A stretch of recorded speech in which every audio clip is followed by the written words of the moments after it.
Aloha, good morning Friday. This is Crombie Davis of Crombie Realty International. Trust everyone's had a wonderful week and ready for a special weekend to all the fathers out there, and such a wonderful way to be appreciated by your family and your children. Today, we are talking about what I have learned in 34 years in the business. I cannot believe I've been in real estate 34 years. So I've seen a lot of things, and I thought it would be need to share some of my thoughts, my journey and my wisdom. So one of the first points I wanted to make today is, in my experience and what I've seen is it's so important just to get into the market. And I really thank my mother many years ago, and she might be listening today.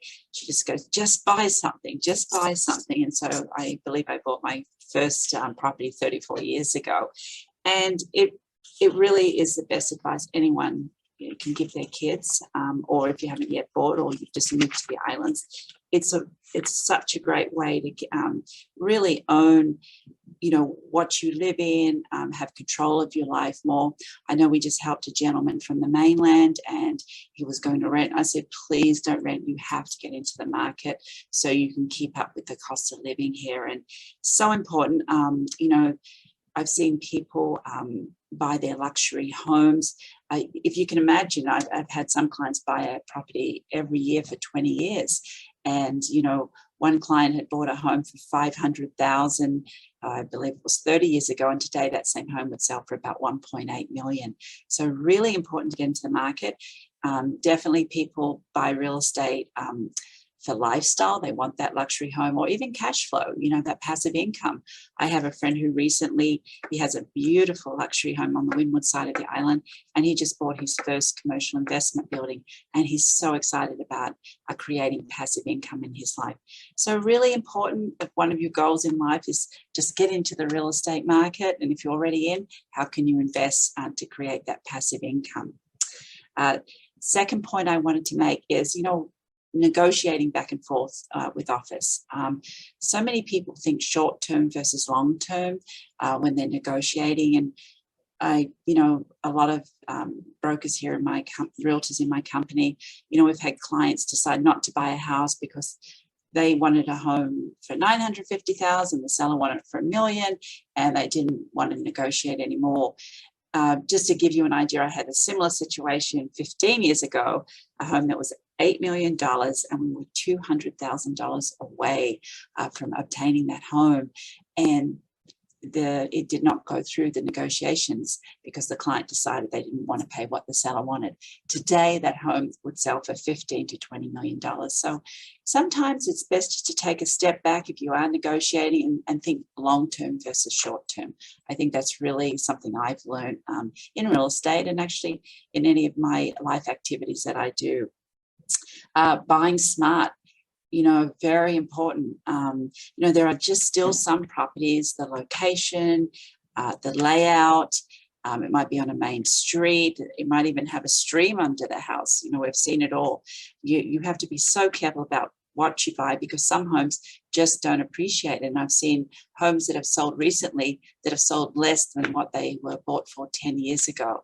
So really important to work with a broker who knows a bit about construction, maybe about the neighborhood. Has it got positive growth along the way?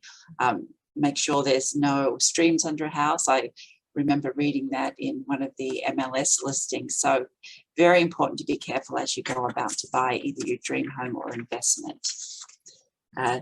Getting a top dollar for homes. I've just made a comment the other day, so much of our real estate here in Honolulu is getting old, with residential homes.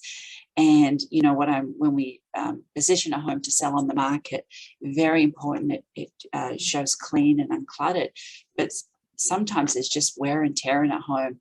It's so important to have a knowledgeable broker to go in and really decide what needs to be spruced up and work with reliable vendors. And I know our company very much every week we talk about what vendors we'll use, what vendors we won't, did they do a good work. So when clients use us to sell their homes, they know they're coming in with an A team in terms of not worrying about whether people are going to show up and do their work, to get their home ready to sell.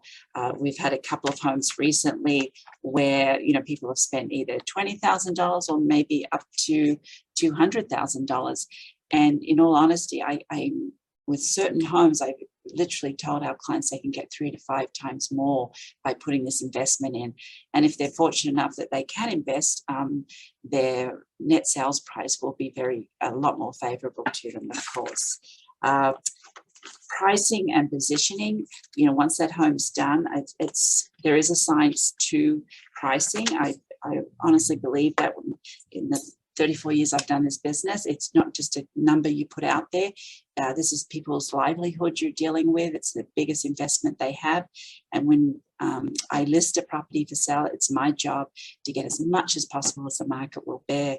So there's obviously different items we look at, how the home shows, how we can help it, knowing what people will pay for certain floor plans, views, the size of the land, very, very important. And looking outside the area, many years ago, I was talking to a few realtor friends, and it was interesting. All of us looked outside the area, just not within one area. And I know a lot of people say, oh, I want to work with a realtor who just specializes in that neighborhood.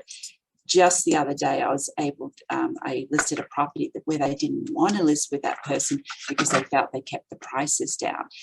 What we do here, and I know quite a few realtors who are my dear friends in the business, you look outside the area and see what people can obtain for a certain price and then position. And I believe, with the market changing a little bit, as we all know, I think you're going to have to really sharpen your pencils, as they say, to get that price right.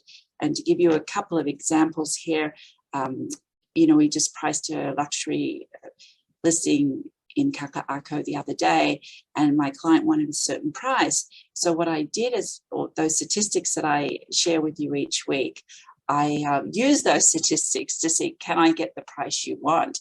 So we did some number crunching, and I felt very confident to get that price he wanted. But oftentimes, realtors will just put a home on the market because that's what their client wants. And, to give you an example, when I go to a broker's open, I'll sometimes just ask the broker, how did you price the home? Because I'm interested, can I get any better than the way I do it? And I was surprised to hear the other day, someone said, oh, well, my client wanted one price and we said this price, so we met halfway.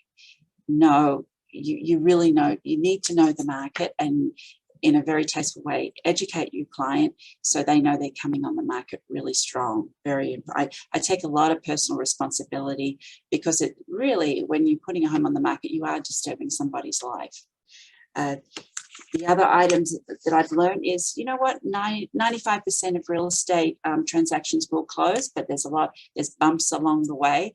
And I believe setting expectations up front with the client and talking them through the process is really important to do. And often I know with my clients especially, they love to hear from me every day, even if it's a quick text call. I think communication is huge. Knowing that someone cares for them is huge.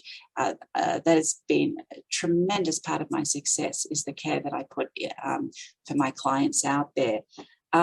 Sometimes also when you have adverse situations, is waiting to respond versus reacting. And I know with emails, we've all of us have learned, I believe, in the business world, you get an email that sounds a little short or abrupt, and you just want to get on that email and respond back, boom, boom, boom. And no, just take a step back, wait till you can respond versus reacting. And especially in this market, in this real estate world, is we have so many little surprises that come up that we need to learn to just sit down, relax, think it through. Maybe you need to sleep on it overnight before you respond, but definitely waiting until you have your brain where you can process it in a very methodical, calm way.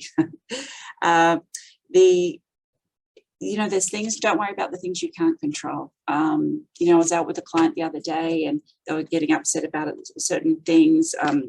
with another friend, and and I say, hey, you can't control it, just let it fall off your back. And they were very thankful that I brought some calmness to their life that day. Going into also what I wanted to also tell you is the 34 years that I've been in the business. I think the one thing that, with the wisdom I have, it's so powerful out there with, so many changes, and I'm still passionate. And I think that goes back to, if you really love what you do, you can be successful. And whatever business you're in, and I put that wisdom out there, as long as you keep that passion, keep doing it. Anyway, that's a little couple of words of wisdom for me, what I've learned over the last 34 years. And I'm sure there's more as I start to explore this topic, and we might have another talk on this in a few months. But now for our photos for Marianne, I'll just share the photos.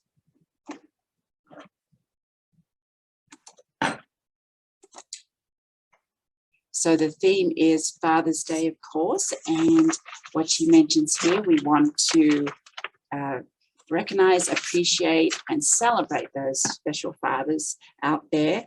Maybe you want to go sailing. The other picture she has here is, or just try something new. That's a brave. I'm sure there's a few people who might want to just have an adrenaline rush out there. And of course, lots of fathers surf out there in the water. They love their surfing. And or just do nothing and just relax and enjoy the people in your life. So much mahalo for joining us today, and we will catch up with you next Friday. Happy Father's Day to all the fathers out there.